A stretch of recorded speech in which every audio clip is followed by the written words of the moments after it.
Merci pour cette présentation. Donc, effectivement, je vais vous présenter donc, la stéroïdomique et liquide amniotique, donc le dosage de stéroïdes dans le liquide amniotique. Ce qui concerne les stéroïdes dans le liquide amniotique, en fait, ce qu'on sait, c'est qu'il y a une évolution de la composition de ce liquide au cours de la grossesse, avec dans un premier temps un échange qui passe par les filtrations au niveau des membranes fœtales, jusqu'à peu près 10 semaines de gestation. Puis ensuite, il s'agit d'un échange au niveau de placenta, enfin, du fœtus, qui passe par un passage au niveau du derme du fœtus. Et à partir de 20-25 semaines de gestation, avec la kératinisation de la peau du fœtus, eh bien, on va observer la composition du liquide amniotique, qui sera la résultante des urines et de la déglutition. En plus de ça, ce qu'on sait aussi, c'est qu'il y a une production de stéroïdes à la fois par le fœtus et également une modification par le placenta et des échanges avec la mère. L'objectif de ce travail était donc de déterminer les valeurs de référence d'une 12 stéroïdes au cours de la grossesse, en tenant compte de l'évolution de leur concentration au cours de la grossesse et de les comparer, ces valeurs, à des situations observées dans les situations de variation du développement génital. Alors pour cela, nous avons donc travaillé sur des échantillons de liquide amniotique prélevés entre 12 semaines de gestation et 33 semaines de gestation, après accord du comité d'éthique. Ensuite, nous avons donc travaillé sur la préparation d'échantillons et ensuite, comme vous l'avez développé sur les mêmes principes mais mis en place pour les stéroïdes, travailler sur la chromatographie de manière à séparer nos 12 stéroïdes. Et puis, avec le spectromètre de masse en tandem, nous avons développé une méthode analytique pour pouvoir identifier et quantifier ces analytes et nous avons également validé cette technique. Voici la présentation sur cette diapositive des 12 stéroïdes que nous avons étudiés, donc avec d'une part les stéroïdes de la voie delta 5, pregnénolone, 17 pregnénolone et DHEA, puis les minéralo, DOC et corticostérone, le 17 hydroxyprogestérone, 11 désoxycortisol, le 21 désoxycortisol, comme gluco, le cortisol et la cortisone, et en androgène delta 4, testostérone et bien sûr la DHEA. Donc, la population témoin sur laquelle nous avons mis en place, nous avons travaillé pour déterminer ces valeurs de référence, eh bien, nous sommes partis d'une collection de liquide amniotique recueillis entre 2012 et 2014, qui constituait une base de 450 échantillons. Nous avons gardé donc les échantillons qui avaient au moins 1 millilitre de volume, donc il ne restait plus que 256. Et puis ensuite, nous avons éliminé tous ceux qui avaient des problèmes d'identité. À partir de ces échantillons restants, les 189, nous avons éliminé tous ceux qui avaient une anomalie chromosomique, tous ceux qui avaient des pathologies digestives ou neurologiques, anomalies génitales ou surrénaliennes, la prise de corticoïdes maternels et tous ceux pour lesquels on avait des données manquantes. Ceci nous a permis de constituer une population témoin avec 69 échantillons avec un karyotype XX et 67 avec un karyotype XY, avec donc élimination de toutes les autres causes. Ces prélèvements avaient donc été réalisés et envoyés en cytogénétique dans le cas de suspicion, adressés pour âge maternel ou bien de suspicion de signes d'appel échographique, mais qui n'étaient pas confirmés. C'est pour ça qu'on avait toutes ces données qui ont été vérifiées dans les dossiers des patients et avec les données à la naissance. En parallèle, nous avons donc regardé des échantillons qui avaient été étudiés dans le laboratoire sur signes d'appel échographique dans le cadre de variation du développement génital avec un karyotype XX ou un karyotype XY. Et donc, nous avons en particulier étudié ceux qui étaient adressés entre 2015 et 2020. Donc, il y avait 800 échantillons. Et nous avons donc en particulier 44 patients qui avaient pour lesquels il avait été suspecté un déficit de 21 hydroxylase. Et nous avons revérifié les dosages quand il y avait 1 millilitre d'échantillon. Et on avait exclu tous les patients qui avaient bénéficié d'un traitement anténatal, qui fait qu'on avait une population de déficit en 21 hydroxylase avec 19 échantillons avec un karyotype XX et 4 avec un karyotype XY. En ce qui concerne nos résultats, donc en fait, vous voyez ici de représenter la population témoin pour laquelle nous avons évalué et modélisé les valeurs des stéroïdes au cours de la grossesse entre 15 semaines de gestation et 35 semaines pour la prègne 17 prègne et DHEA. Vous voyez bien qu'en fait, il y a superposition des valeurs de référence pour les fœtus XY et les fœtus XX dans ces trois situations. Donc, XX, c'était les masculins et XY, les fœtus féminins. Également, pour la 17-hydroxyprogestérone et la 11-désoxycortisol, nous avons également le même profil évolutif avec des valeurs qui se superposent dans les deux sexes.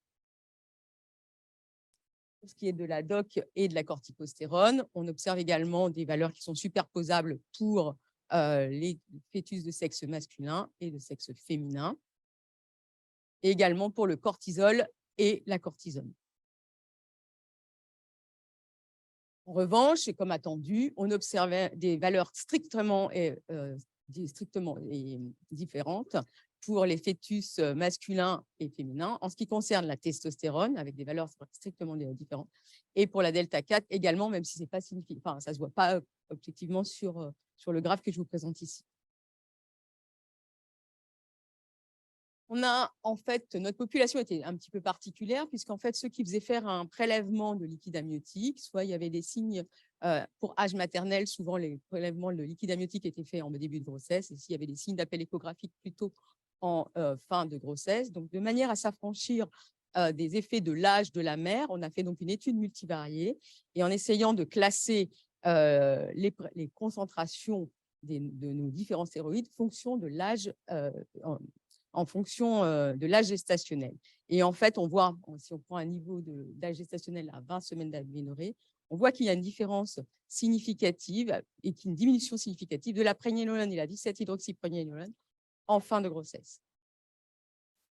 Pour ce qui est de la DHEA, de la DOC, de la 17-hydroxyprogestérone, de la delta 4 et du 11-désoxycortisol, il n'y a pas de diminution au cours de la grossesse en appliquant cette analyse multivariée.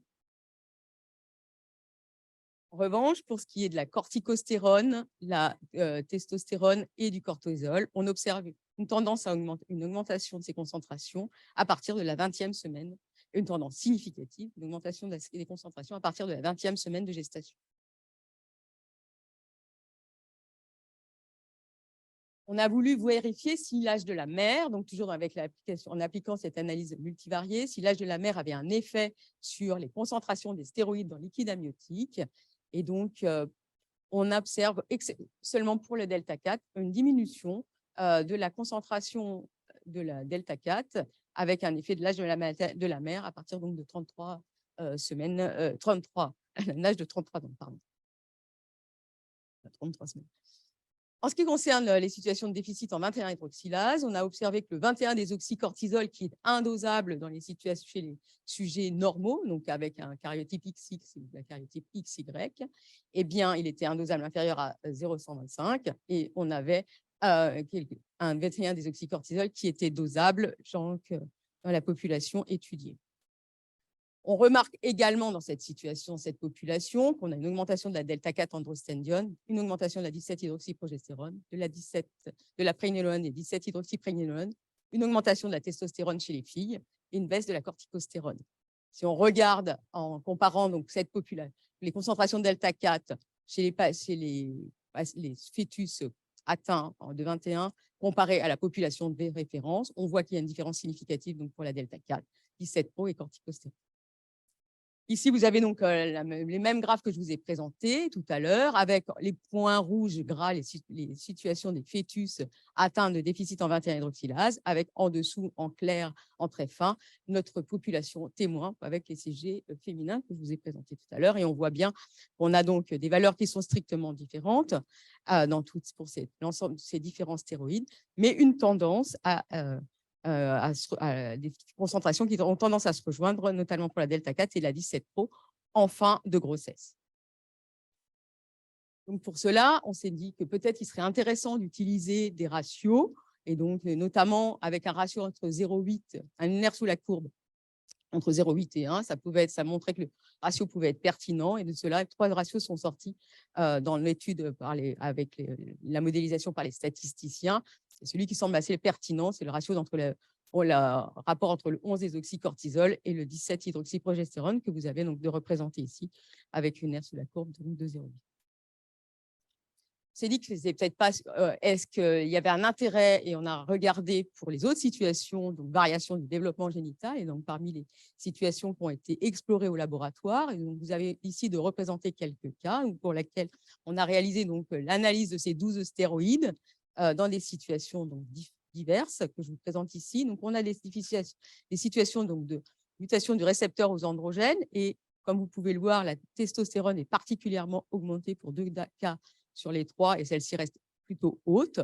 Ensuite, on a une situation de déficit en 11 hydroxylase. Et donc, on voit ici pour ce patient-là, enfin, ce sujet-là, ce fœtus-là, qu'on a une augmentation de la concentration du 11-désoxycortisol.